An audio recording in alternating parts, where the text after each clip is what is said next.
चलिए बच्चों, क्लास 10 का भारतीय भवन का मैथ है प्रश्नावली 1 के बी। प्रश्नावली 1 के बी में है निम्नलिखित बहुपदों को px आलेख देखकर बहुपदों के वास्तविक शून्यकों की संख्या हमको बताना है। चलिए, px का मतलब, कहने का मतलब ये हुआ कि x अक्ष को कितने बार ये लाइन टच कर रही है, यानी कि छूकर निकल रही है। तो चलिए, सबसे पहला नंबर सवाल में देखिएगा, पहला नंबर सवाल में ये हुआ आपका x अक्ष, ठीक है, ये आपका हुआ y अक्ष, तो हमको px बोल रहा है, यानी कि x इसको देखिएगा कितने बार टच कर रहा है, एक बार, कितने बार, टच बार। तो इसमें बहुपदों की संख्या आपका कितना हो जाएगा, जो वास्तविक शून्यकों की संख्या पूछा है, एक हो जाएगा। कितना होगा, एक। इसका आंसर आपका देखना, बताते हैं बच्चों, 2 होगा। क्यों होगा 2? ये आपका y अक्ष हुआ, ये आपका x अक्ष हुआ। हमको px पूछ रहा है, px का मतलब x इसमें कितने बार टच कर रहा है, एक बार यहाँ ये x अक्ष को टच कर रहा है, एक बार यहाँ, 2 बार, फिर ये y अक्ष को टच कर रहा है, फिर यहाँ y। हमको y अक्ष पूछा नहीं है, ठीक है ना। अगर नहीं पूछा तो उसको हम आंसर क्या के लिए देंगे। चलिए, सबसे पहले इसमें 2 आंसर होगा। किसका? इसका 2 होगा। किसका?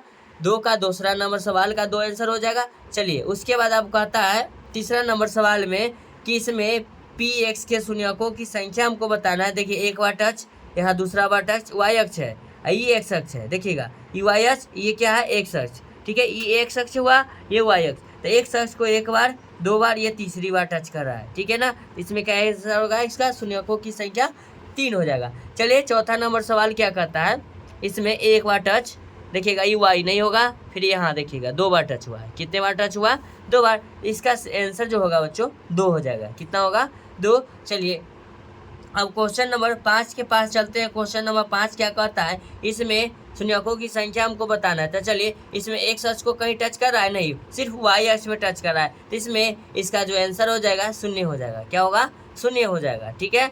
चलिए, अब क्वेश्चन नंबर 6 के पास चलते हैं। इसमें पूछ रहा है शून्यकों की संख्या। चलिए, शून्यकों की संख्या इसमें 1 होगा, काहे कि ये एक बार x अक्ष को टच कर रहा है। x और y दोनों है, लेकिन x अक्ष को एक बार ये टच कर रहा है। चलिए, अब अगला सवाल की तरफ चलते हैं। इसमें 7 नंबर में भी एक बार होगा। क्या बार, एक बार होगा। चलिए, 7 नंबर में भी इसका आंसर एक बार होगा, क्योंकि ये देखिए एक अक्ष को एक बार टच कर रहा है, फिर y अक्ष को ऊपर की ओर जा रहा है, तो फिर इसका आंसर जो होगा 1 हो जाएगा। कितना होगा, 1। चलिए, क्वेश्चन नंबर आपका कितना है, 7। क्वेश्चन नंबर आपका कितना है, 7 खत्म। अब क्वेश्चन नंबर 8 कहता है ये y अक्ष हुआ, ये x अक्ष हुआ, एक बार टच यहाँ, दूसरा बार ये नहीं होगा, क्या कि ये y अक्ष होगा, ठीक है, ये तीसरा बार, यानी 1, 2, ये 3, यानी कि क्वेश्चन नंबर 8, ठीक है ना। एक का क्वेश्चन नंबर 8 का आंसर कितना हो जाएगा, 3, यानी कि 3 बार टच किया है, ठीक है ना। तो ऐसा ही वीडियो का कंटेंट पाने के लिए आप मेरे चैनल को लाइक करें, चैनल को सब्सक्राइब करें, अधिक से अधिक मात्रा में इसे